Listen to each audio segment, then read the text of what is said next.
Thank you, Madam Moderator.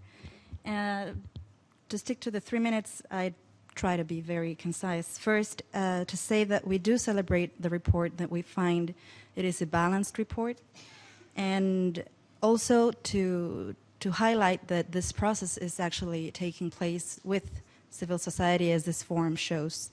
We think this sets a very good precedent for the negotiations that are starting next week, and we would encourage all members in these negotiations, member states and other stakeholders, to keep this type of inclusivity present at all times during the following months. Also to say that we perceive there is a certain sense of, of urgency to this report that we also celebrate, and that for us as civil society is also a mandate that we also need to grasp this sense of urgency, that time is of essence in this process, and that we ourselves going back home and working grassroots and local contexts really need to push these objects forward. 3 brief comments on the report.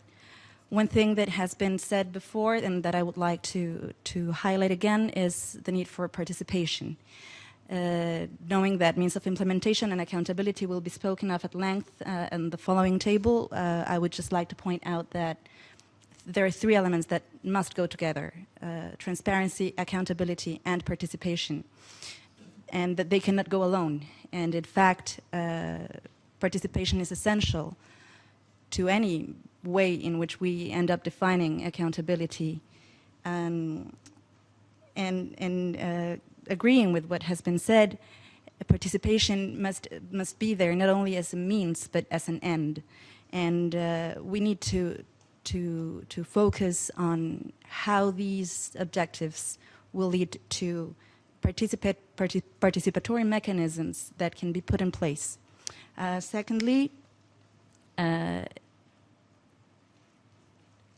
role of private business, which has also been spoken about. We couldn't agree more with Madam Ambassador on the need to have that clearly stated during the following negotiations, and which was sort of missing on the report. Also the need for these private sector to be working with member states and governments. They cannot go their own way.